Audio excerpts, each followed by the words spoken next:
untuk semester ini adalah tentang reformasi. Apa itu reformasi? Perubahannya bagaimana? Ya.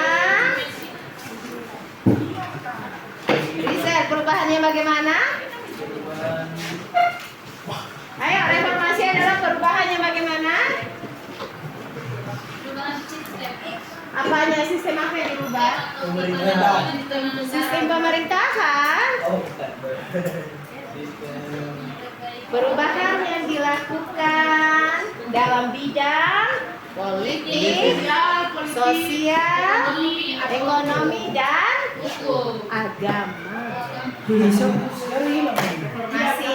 Ini kalau secara universal, reformasi adalah perubahan yang dilakukan dalam bidang politik, ekonomi, sosial, dan agama.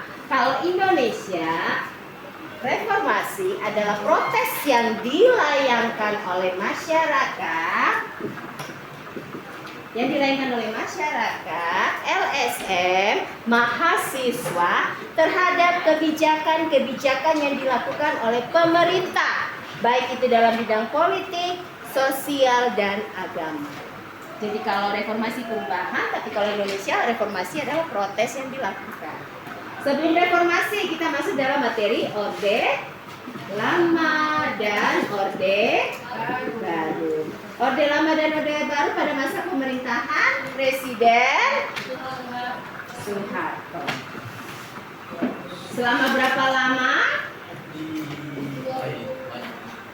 Banyaknya berapa? Berapa, Rizal? 32 tahun. Iya, betul. 32 tahun.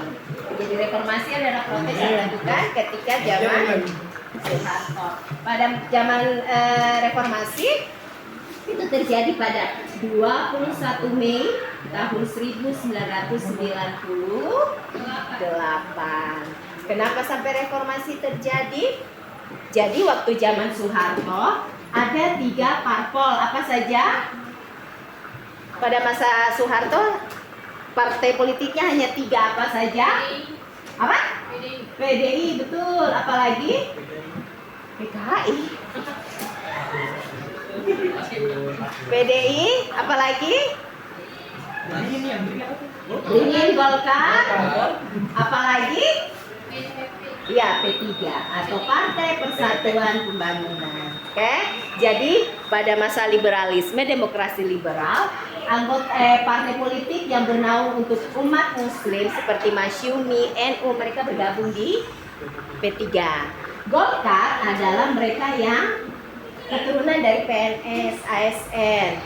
PDI adalah golongan masyarakat umum. Sebelum tahun 1998, pemilu lagi dilaksanakan 1997.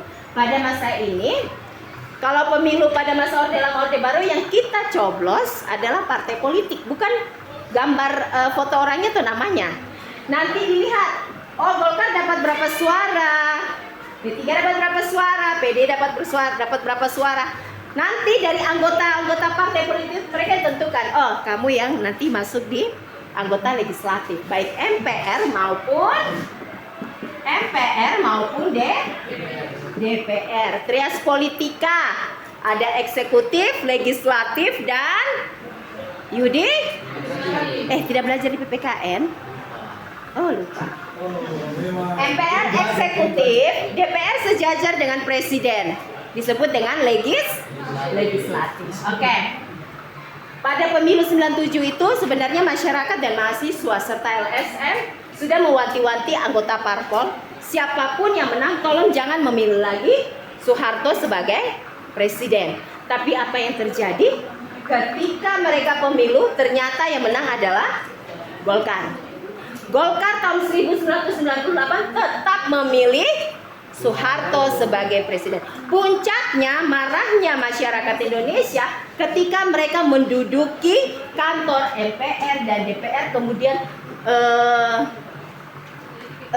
sistem pertahanan itu sudah tidak bisa dikendalikan lagi. Akhirnya 21 Mei 1998 Presiden Soeharto mengundurkan diri. Berdasarkan Undang-Undang Nomor 8 bahwa ketika presiden mangkat, sakit atau mengundurkan diri, maka yang berhak menggantikan adalah wakil presiden. Pada saat itu wakil presidennya adalah B.J.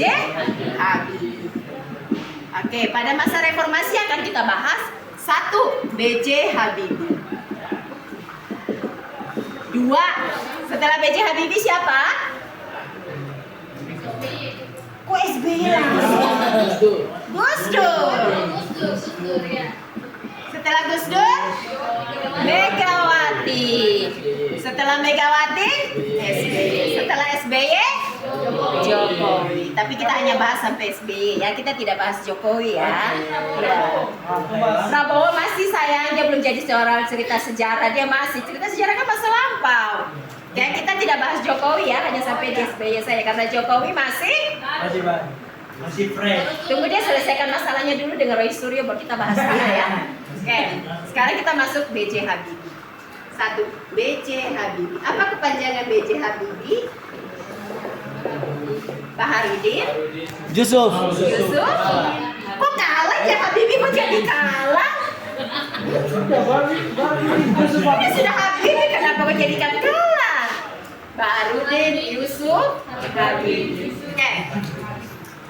Setelah Presiden Soeharto mengundurkan diri tanggal 21 Mei tahun 1998, langsung di hari yang sama B.J. Habibie dilantik menjadi presiden 21 Mei 1998. Kalau presiden bekerja harus perlu apa? Siapa yang dia perlukan? Ya pemerintahnya siapa?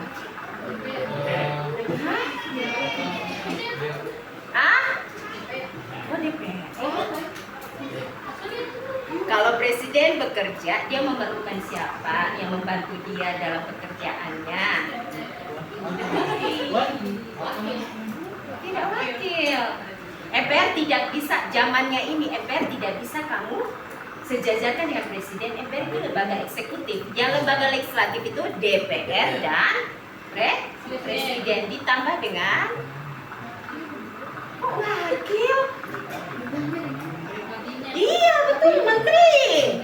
22 Mei tahun 1998, sehari kemudian setelah dilantik, B.J. Habibie kemudian membuat susunan kabinet. Nama kabinetnya ingat ya, Reformasi Pembangunan. Kalau Prabowo punya kabinet apa sekarang?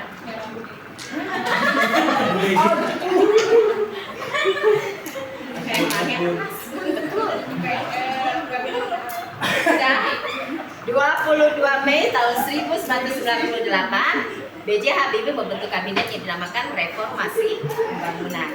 Pada masa menjabat, kebijakan apa yang diambil oleh B.J. Habibie? 1. Kebijakan yang dilakukan adalah melakukan otonomi daerah.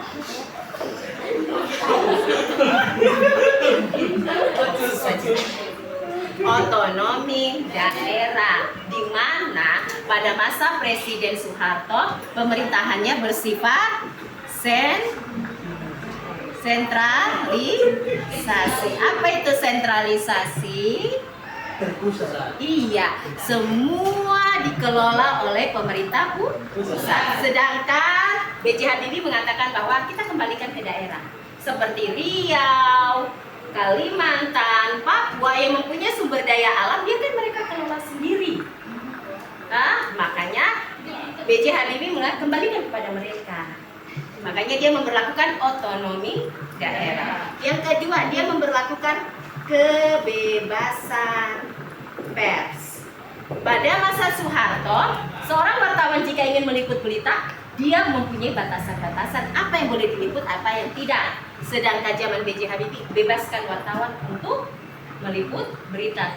Biarkan mereka membuat berita semampu mereka, biarkan mereka membuat dengan kalimat-kalimat mereka. Tidak boleh ada ya ditutupi. Yang ketiga, melakukan multi partai atau kebebasan politik. Kalau zaman Presiden Soeharto hanya 3 partai politik parpol, zaman SBY zaman Habibie berkembang menjadi 48 partai politik. Ini yang masih ada, nanti di sini muncul Demokrat, PKS, PDI Perjuangan, kemudian apa lagi? Hanura. Ini muncul semua di sini. Oke, kebijakan Habibie yang paling menjadi kontroversial adalah mereka melakukan referendum Timor atau Timor Leste. Apa itu referendum? Apa referendum? Apa? Bukan. Bukan.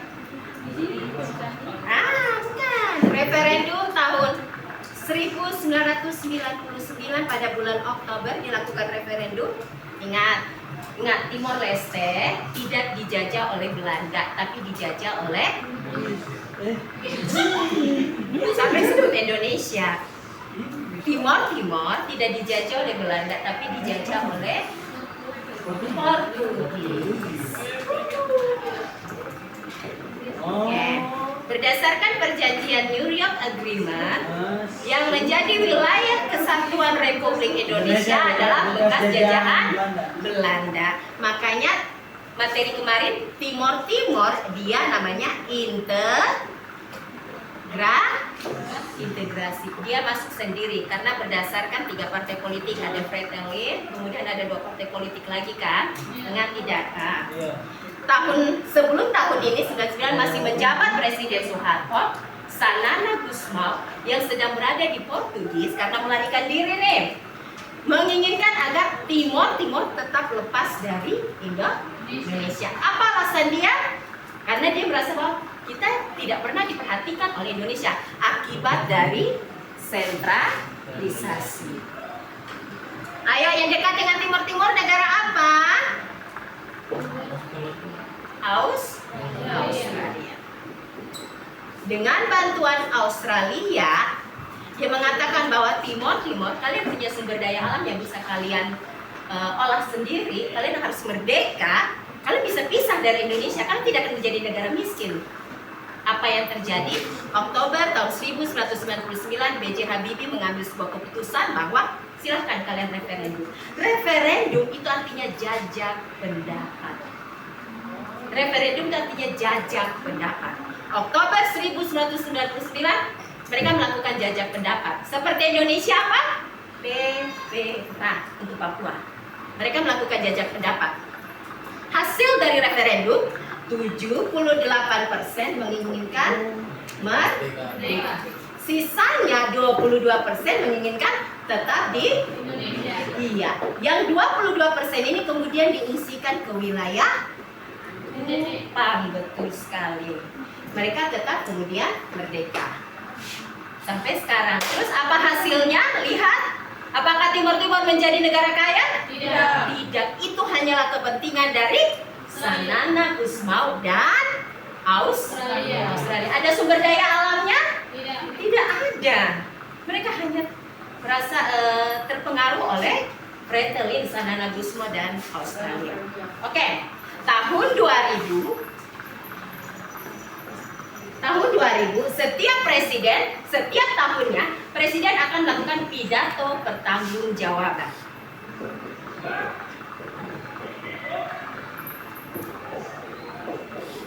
Di sini Habibie kemudian membaca selama 1 tahun dia menjabat, dia melakukan pidato pertanggungjawaban.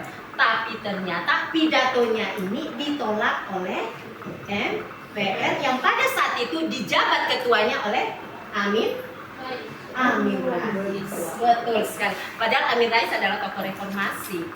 Dia menolak B.J. Habibie karena sudah melepas Timor atau Timor Leste. Oke, Habibie tidak bisa berbuat apa-apa. Ingat, dalam demokrasi liberal, ketika sudah tidak percaya kepada seorang pemimpin, maka muncul mosi tidak percaya. Anggota DPR kemudian memunculkan mosi tidak percaya. Akibatnya tahun 2000 B.J. Habibie lengser dari jabatannya sebagai presiden. Kemudian mereka pemilu lagi dan memilih Gus Dur. Oke, materi Gus Dur minggu depan.